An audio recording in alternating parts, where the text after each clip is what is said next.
Hello everyone, welcome to this channel.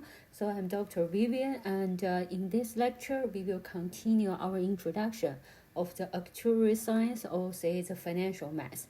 So in this video we will start to introduce the annual effective rate of interest. This also can call as the annual effective interest rate.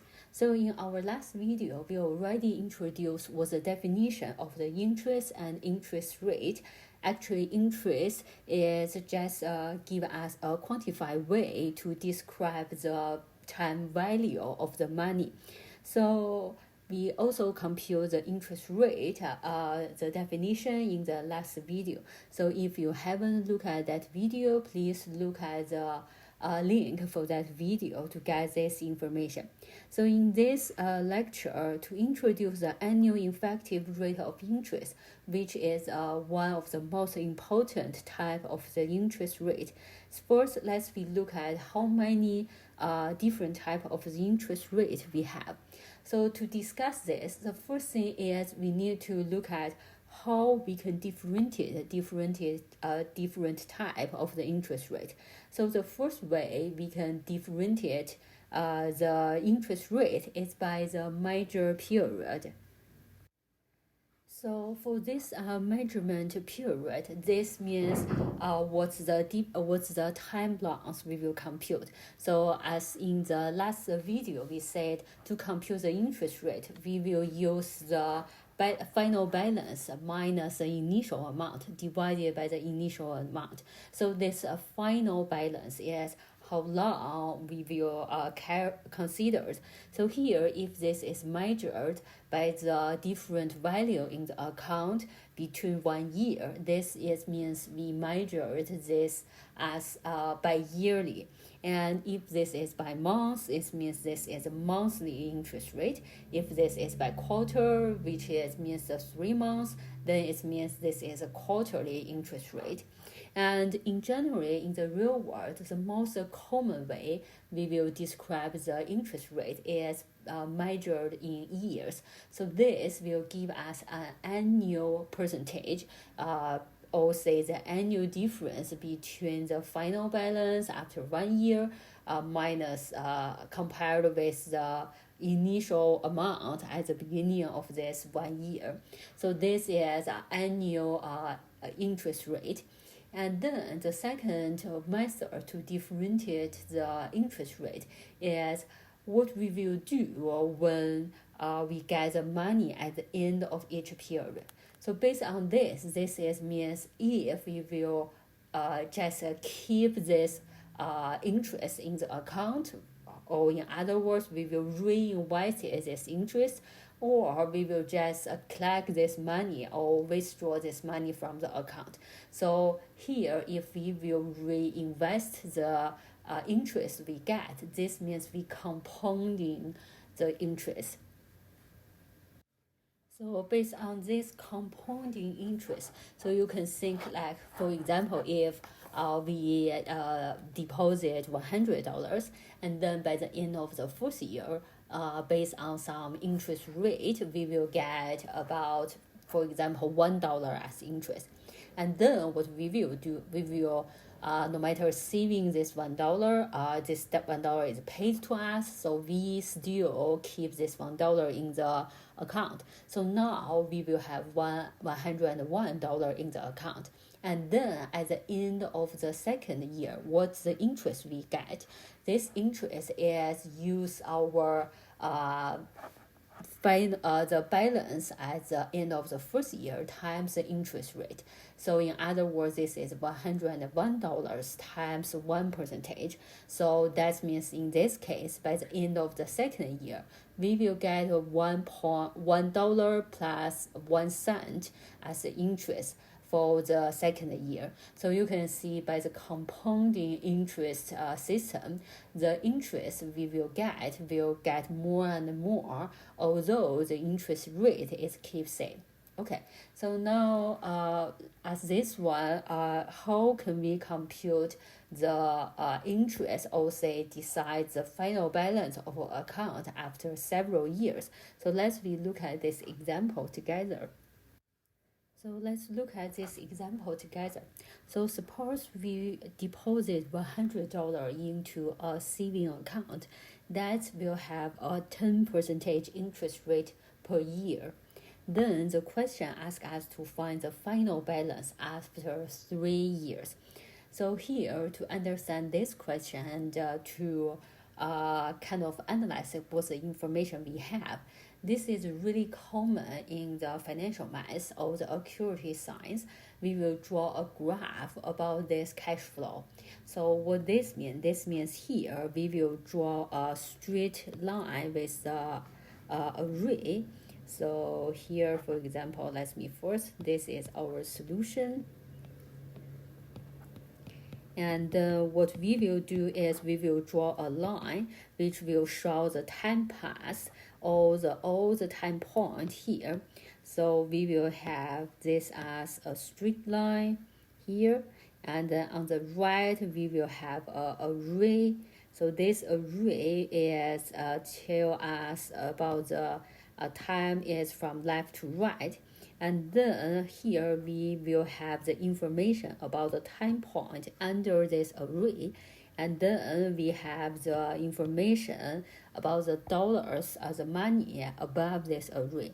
And then the first time point is 0, so which is the time we make the deposit. This is about the information about what we have at now, so we call this at time t equals 0. And then in this question, they ask what's the final balance after 3 years. So what we can do is we can say, okay, here we have the time point for 1 year, 2 year, and then for 3 years. So you can see here I have a 3 point with the same distance here to show the time point 1 year, 2 year, and the 3rd year. And then the information we will have above this array is about the money we have. So here in this question, the only information we know is about the money at the initial time, which is t equals 0. This is the time, the value as 100. So we write this in our graph. So we have the initial value is 100. So of course, if we want to know this is a value at the initial time, we can use a0 equal 100 to remind us this is the initial balance at the time t equals 0. Okay, so now this is a graph of this, all the information including this graph. So now if we want to compute the final balance after 3 years, so what we can do, we can in the question, if they didn't mention anything about the interest, actually this means we will reinvest the interest after every year in this account. So in other words, what we should do is we should compute the balance in this account one by one. So we compute the value at A1, the balance at the end of the 1st year, A2, the balance at the 2nd year, and A3, the balance at the end of the 3rd year. Okay, so if we want to do this for by the end of the 1st year, how we can compute the balance at the end of 1st year? Actually, we will use our knowledge about the definition of interest rate, right? So how we compute the interest rate? Interest rate is equal the value as a balance at the end of one measurement period minus the balance at the beginning of this measurement period divided by the value at the beginning of the measure period. So in other words, we have the formula of our interest rate as this equation. So here, this is the value from the beginning t equals 0 to the end of the 1st year. So if we rewrite this equation, right, so what we have, we can find get an equation about use the r and a0 to denote our the balance at the end of 1st year. So this will give us the a0, the balance by the end of the 1st year is equal the a0 which is the balance at the initial time plus r times the initial balance. So based on this, we will get if we write this as a more general term, so for a general n, which is a general time, we will get this balance of this time t equal n will equal the value of this the balance at the one period before this n, so which is n minus 1, plus r, the interest rate, times this balance at the end of the n minus 1 time or period. So now, based on this formula, we can compute the balance by the end of the first year. So we will get by this formula, A0 is equal $100, R is equal 10%, which is 0.1, and then times 100. So based on this, we will get the final balance is by the end of the first year is $110. Okay, so you can compute this by yourself or maybe use a calculator. So then by the end of the second year, what we should do, we will again use our formula for the general time n. The only difference is now n will equal 2. So 1 minus n will equal 1. So based on this, by the end of the second year, we will have this formula as A2 equal A1 plus R times A1. And then what we should do is we will plug in the value of A1 and R. So here A1 is already be computed by the previous step, right? So it's $110. And R is still 10%, so it's 0.1. Then we times $110. So based on use your calculator or you compute this by yourself, we can get the final answer of this one is $121. So you can know like here, this A2 will equal 121. And then for the third year, what we should do, we should repeat this step. The only thing is now n will equal 3 instead of 2, right? So n equals 3, n minus 1 equals 2, and we can compute the final balance, also the balance by the end of the 30 years as equal A3 equal A2 plus R times A2. And then when we plug in the value of our A2, which is a balance at the end of the second year, and the R equal 10%, which is our annually interest rate, we can get the final balance of this part is equal $133.1 here, or say $133.10. Okay, so this is how we can compute the balance after several years if we have the yearly interest rate, and also we know this interest is compounding every period. Okay, so this is how we can compute this final balance. And based on this, you can know if we do this again and again, right? Of course, what we want to do is we want to get a general formula to compute the balance after several years, for example, n years, if we know the initial balance and also we know the interest rate. So this is our interest accumulated theorem after n years. So this is described as this theorem. So if we assume we deposit C dollars, so here we denote this by capital C at the initial time t equals 0. And here we assume the interest rate is denoted by small letter I for each year. Then after n years, which is also an integer number, then the interest, the balance will accumulate to C times 1 plus I parentheses 2 power n. So this is how we can get this formula, which is really, really useful formula for the accumulated interest accumulation, or say the accumulated value or accumulated balance after n years for the compounding interest rate. Okay, so then the first, let me explain a little more about why after n years interest will accumulation to c times parentheses 1 plus I to power n. So if we want to understand this, actually what we should do is we will just repeat what we do in the previous example. We will do this compute the balance by the end of each year.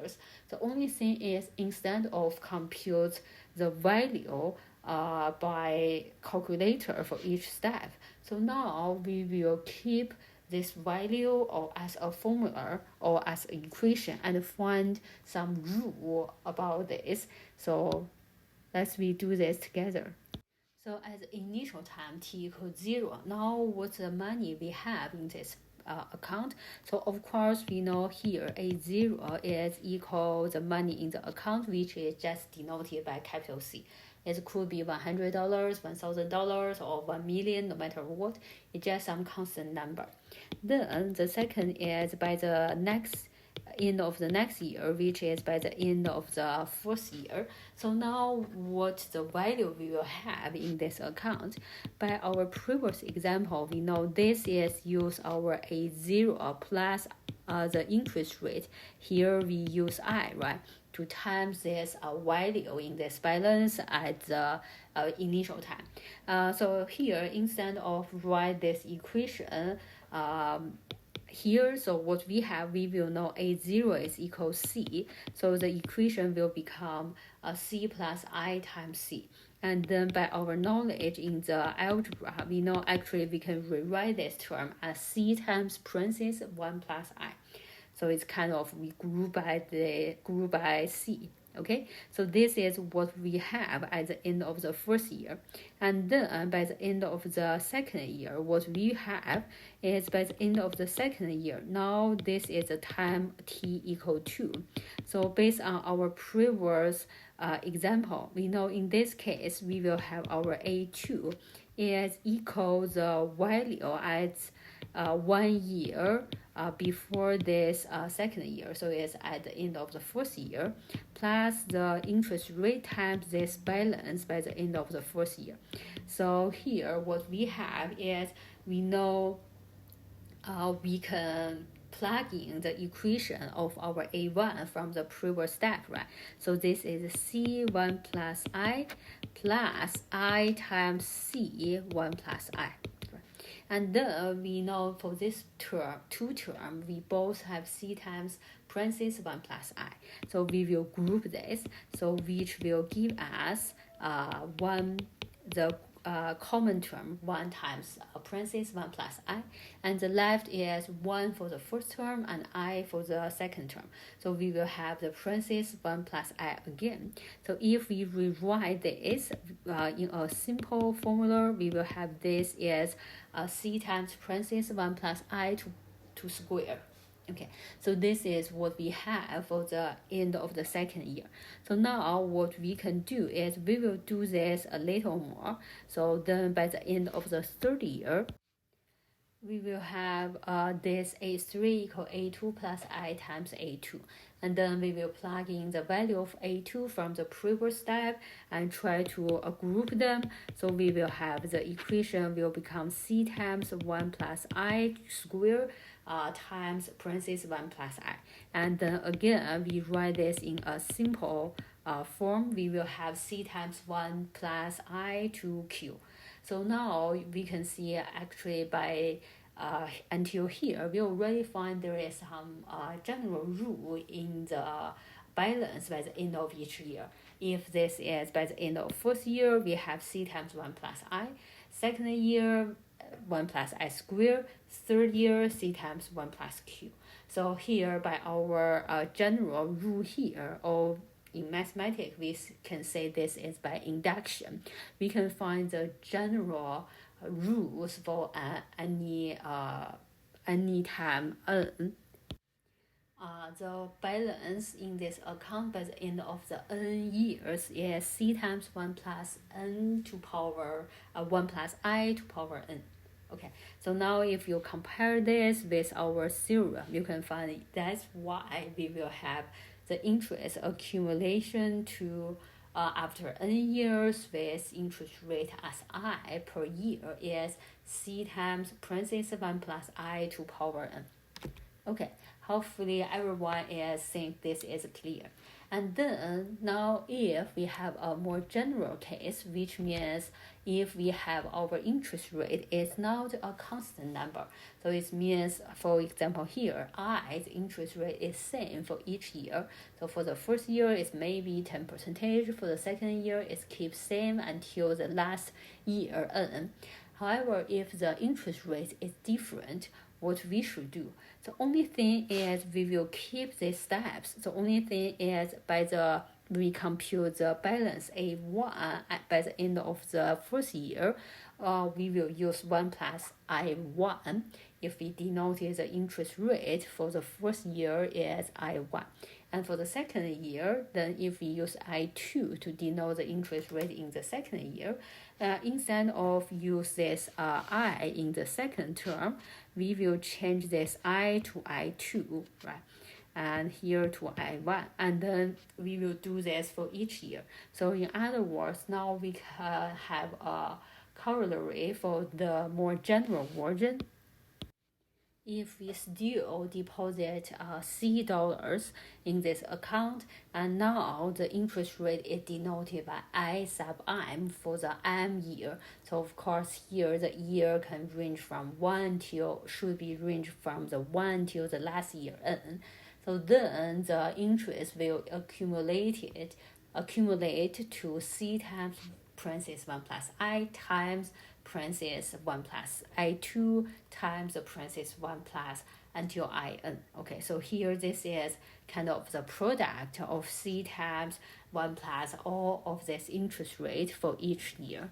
This is a value of the accumulated value in this account after n years. Or you can say this is a final balance in this account after n years or by the end of the n years. Okay, so in this video, we already learn how to differentiate different type of interest, and also we learn a very important type of interest, which is a compounding interest rate. We also learn how to compute the accumulation, or say the accumulated value after several years, if we know the initial balance and also we know the interest rate. Okay, so thank you for your attention for this video and my channel. Please subscribe this channel, and also if you like this, please sum up this video. So we will see you in the next video.